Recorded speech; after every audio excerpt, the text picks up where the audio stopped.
right, guys, so we're into kind of the second week of looking at the Cold War. So remember, when we talk about the Cold War, that's a war of ideologies or a war of ideas, okay? So we talked about the Korean War, and guys, I want you to be comparing constantly as we move through Vietnam. Be thinking in your head and comparing to how is the Vietnam War like the Korean War and how is it different, okay? They are both one of these proxy wars. So we're fighting the Cold War, but we're not fighting the Soviet Union directly, but we're still fighting against this idea of communism, okay? So when we talk about the Vietnam War, a contrast from the Korean War is we're going to see it's going to be fought over a much longer period of time. Okay, so pretty much very quickly after the Korean War ends, we're going to get involved in the Vietnam War. Okay, so we're going to work on a little bit of background. Okay, so when we talk about the Vietnam War, just as far as location-wise, again, just kind of looking in the Pacific, you kind of look at the geography located right in the southern part of Asia. Okay, this part, not something if you're taking notes that you need to write down. But when we talk about Vietnam, it's a country that has been kind of handed from place to place. Okay, France originally had control over this area during this imperialism time period, which was known as Indochina because France had control of Vietnam.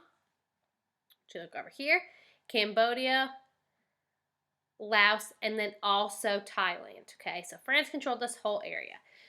Japan, remember they were kind of dominating the Pacific. Japan is going to take that over during World War II and takes control from the French.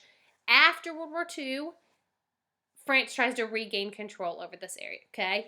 So again, nothing you really need to write down or kind of remember for the assessment, but understand there's still competition for control. And obviously, Vietnam, Laos, and Cambodia want control over their own area.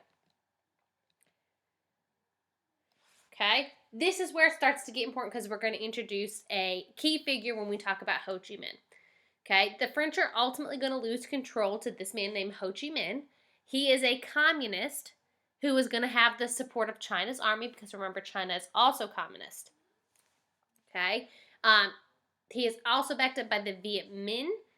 Okay? This is a group of Vietnamese nationalists. They support independence and they want to control and dominate over North Vietnam. Okay? France wants the United States to back in to kind of take over control. We don't want to do this. We actually allow Vietnam to become independent at this point.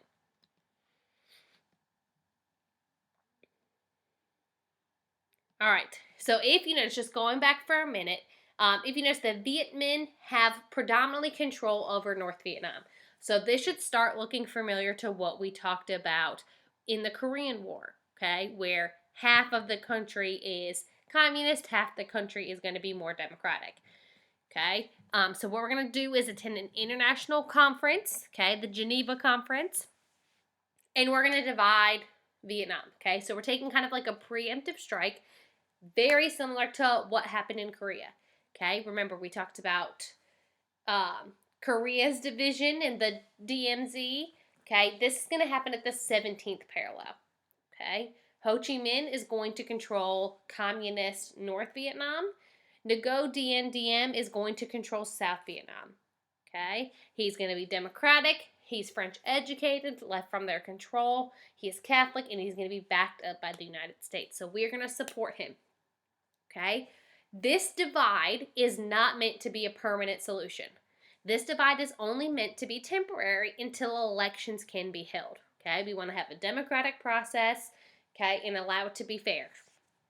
Okay? So if it becomes communist, okay, we attempted to do the democratic thing, or, okay, it can become democratic, okay, which was obviously ultimate goal due to the idea of containment.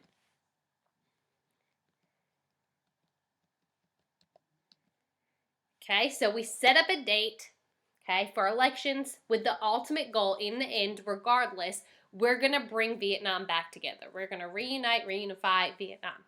Okay, Diem, who was backed by the United States, okay, is afraid that he is going to lose to Ho Chi Minh, so he backs out of the elections. So he remains in control, but this leads to no kind of reuniting of Vietnam. So this leads to conflict, and this is going to be kind of the ultimate spark of the war.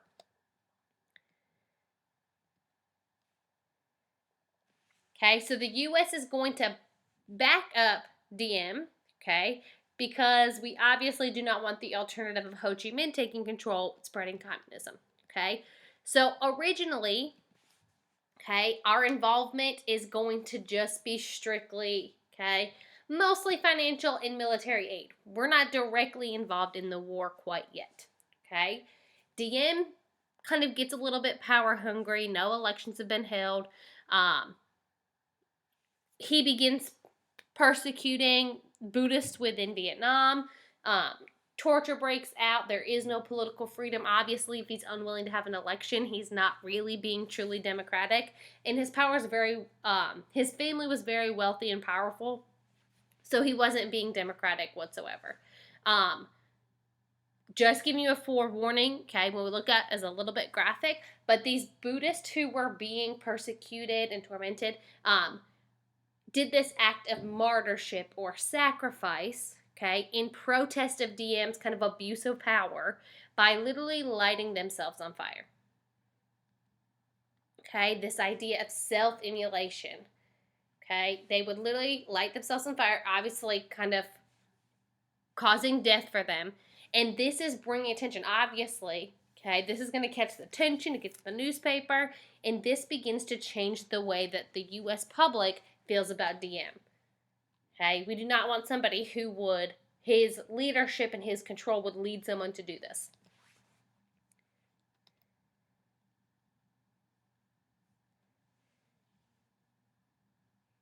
Okay, so at this point, we've increased military advisors. So again, we're not directly involved quite yet, but we are sending soldiers. In 1963, Diem is murdered. Okay, so again, we kind of see this vacuum for power. And we go back, we'll look, Kennedy is also going to be assassinated at this time. Lyndon B. Johnson takes office. He's going to support South Vietnam. So we're going to see kind of involvement in Vietnam pick up a little bit at this point.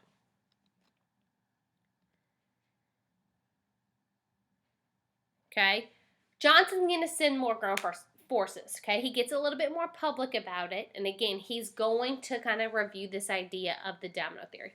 We lost China to communism, we lost Korea to communism, and we still kind of have that, you know, lingering. We have that semi-victory of Korea that we were able to keep South Korea democratic, and again, we want to protect that idea of domino theory. We don't want it to spread, and we want to, you know, practice this idea of containment. Okay, so again, you see this kind of demonstration. If China falls, Korea will fall. If Korea falls, Vietnam will fall, and so on. So again, this policy of the domino theory and containment, if one area falls, the rest are sure to fall right behind them. All right, so again, not directly involved. We're sending some soldiers, we're sending money, we're sending military advisors, but we really haven't declared war or made anything really official. We want to stop North Vietnam from making any advances into South Vietnam, okay? So that's going to lead to a very important event. You must know the Tonkin Gulf incident.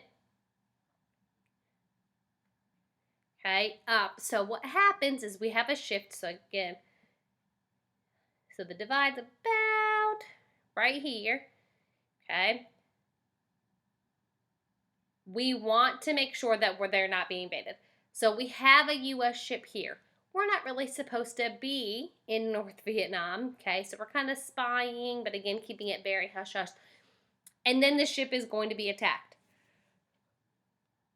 President Johnson reports of this attack, that it was off the coast of North Vietnam, but he doesn't really say why we are there, okay? But because of this attack on the ship, this allows us to declare war on North Vietnam. Okay, so again, we're talking kind of problem solution. So our ship was attacked, even though we probably weren't where we should have been. We're going to use this to justify us declaring war. And this is going to lead to the Tonkin Gulf resolution. Okay, so the Tonkin Gulf incident, Tonkin Gulf resolution, we're resolving it, okay, by issuing the blank check, okay?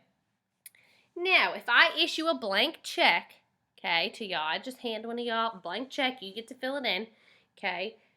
You probably won't get very far with my bank account, but let's say somebody else, like Mr. Beast on YouTube or whatever. He issued you a blank check. You can cash it for whatever you want, okay? So I want you to understand what that means, okay? We're issuing a blank check. We guarantee kind of unlimited supplies, unlimited troops for South Vietnam, okay? So Congress agrees to send in troops, and we're not really setting any restrictions on amount, time, so on. Okay, so as you see, okay, as we get deeper in the war, especially during this time period right here in the late 60s, our involvement is going to drastically increase in Vietnam. Okay, we'll stop there for today and then look a little bit deeper into the war tomorrow.